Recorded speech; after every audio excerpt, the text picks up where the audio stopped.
요즘 시대에는 많은 사람들이 각자 자신만의 색을 가진 취미를 가지고 살아간다. 하지만 여기 나는 다른 이보다 조금 남다른 취미를 가지고 있다. 지금부터 그 이야기를 해보려고 한다. Got to find a way if you wanna go. Got to find a way if you want to go.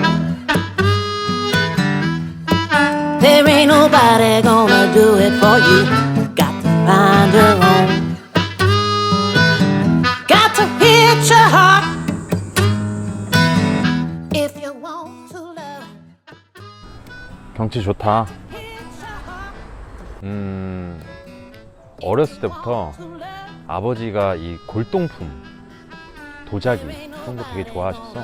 주말에는 쇼 진품명품 있지. 그 프로가 항상 틀어져 있었고 나는 이 옛날 것에 대한 거리감이 없었지. 희귀한 것에 대한 가치, 그런 것에 대해서 조금 가까웠던 것 같아. 차라는 카테고리 자체를 좋아했어 사실. 근데 어떤 거를 좋아하다 보면 이 딥하게 들어가다 보면 희소성 있는 걸 찾잖아. 그러다 보니까 어렸을 때부터 옛 것을 봤던 것, 그 다음에 차, 이런 카테고리가 모여서 지금 올드카를 좋아하게 됐던 것 같아. 처음부터 근데 차를 내가 몰았던 건 아니고 성인이 되고 바이크에 관심을 갖게 됐지. 혹시 그 영화 본지는 모르겠는데 나를 책임져 RP라는 영화가 있어. 그게 이제 주드로가 나온 카사노바 역으로 나오는데 거기에서 베스파를 타고 나오거든. 그게 너무 멋있는 거야. 그래서 나는 저거를 꼭 가져야겠다. 1979년식 베스파 스프린트를 몰게 되지. 1979년도 거니까 뭐 그냥 생 기계식이지. 그 다음으로 이제 베스파 PX 125cc 그거 타고, 그 다음에는 이제 리터급 바이크샵에 보면 일본 잡지가 있어. 일본이 되게 그 올드카 클래식카로 되게 선진국이야. 그래서 일본 잡지를 보는데 잡지를 넘기는데 내 눈에 확 들어오는 차가 있었는데 그게 뭐냐면 제규어 E타입, 역사에 남을 차지. 와, 이게 클래식카구나. 내가 언젠가는 이 클래식카를 꼭 몰아보고 싶다. 그래서 그 잡지에 실린 E타입이 아직도 뇌리에서 가시지가 않아. 그래서 올드카를 되게 선망하게 됐던 거야. E타입 때문에. 그래서 다시 올드카를 눈을 돌리게 됐지. 그러다가 우연히 지나는 저 사브 900을 보게 된 거지. 차주분께 얘기를 하고 구매를 하고 싶다 설득 끝에 구매를 하게 된 게 이제 사브 900. 어렸을 때부터 골동품을 보고 자라서 그런지 그런 것에 대한 매력을 알고 있었던 거지. 그래서 아직까지도 타고 있고 앞으로도 탈 예정이야. 올드카 클래식카의 매력, 희소성에서 오는 영감이라고 해야 되지. 요즘 바쁘게 살아가는 세상에서 다 요즘 차밖에 없잖아.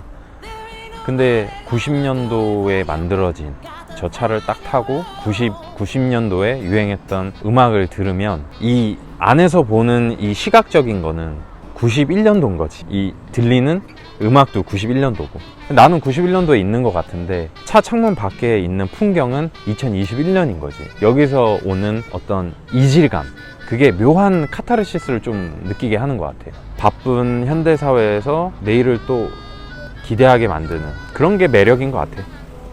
희소성과 연예인들은 영감이라고 하잖아. 딴 건 다 불편해도 올드카 클래식카의 매력은 그런 것 같아.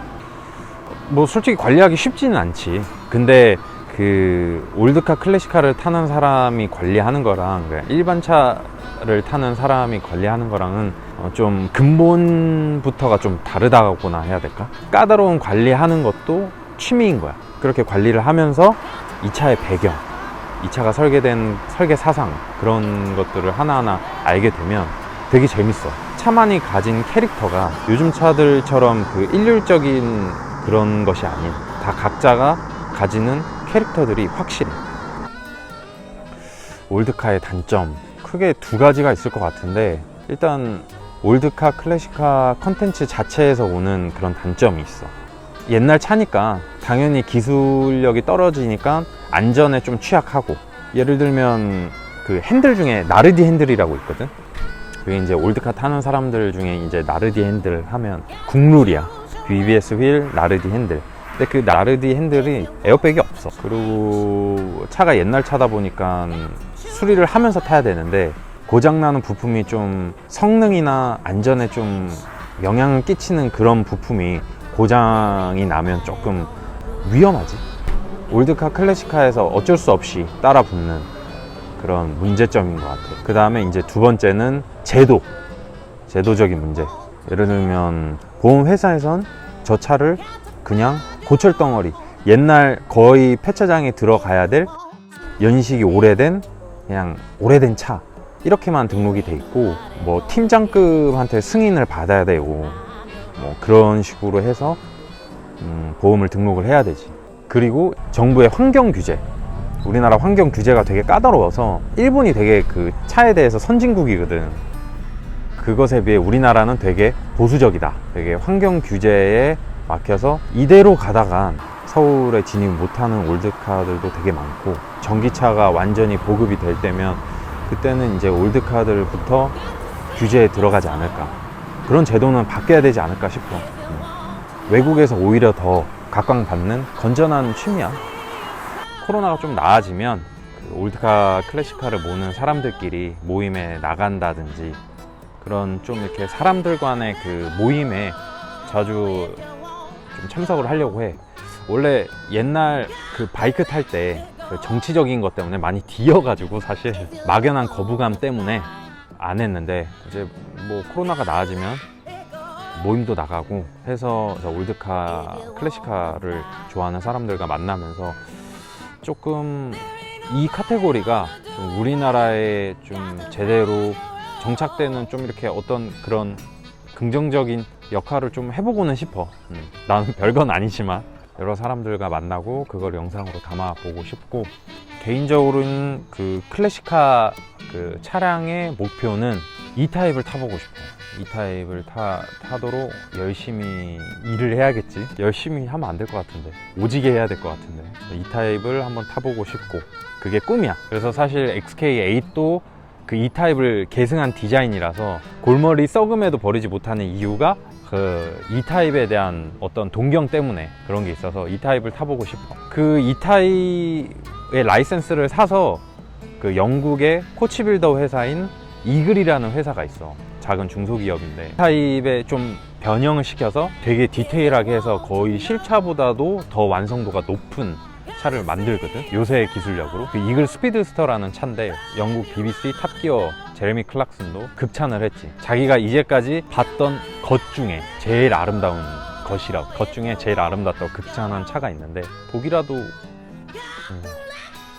조수석이라도 좀 타봤으면 좋을 것 같네. 사람 일은 어떻게 될지 모르니까 좋아. 옛날 것, 옛날 것들 중에서도 자신만의 스토리가 있는 것, 그때 시대 배경, 뭐 설계 사상, 그리고 업적, 이런 것들이 되게 매력이 있어. 이걸 보는 나 이외의 사람들도 즐거워하고 이걸 타는 나도 즐겁고, 매력적인 카테고리인 것 같아, 올드카 클래식카.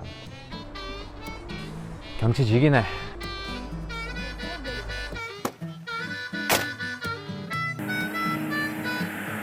나는 박도전.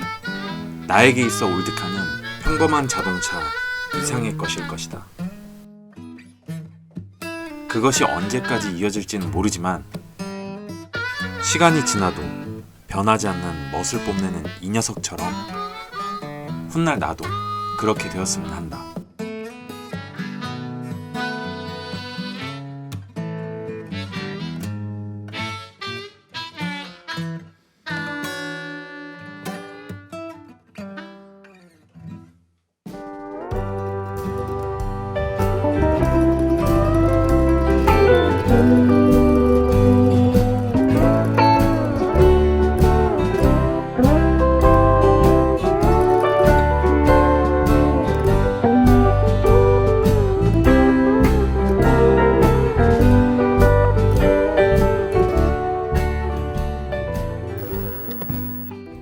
챌린저 박도전.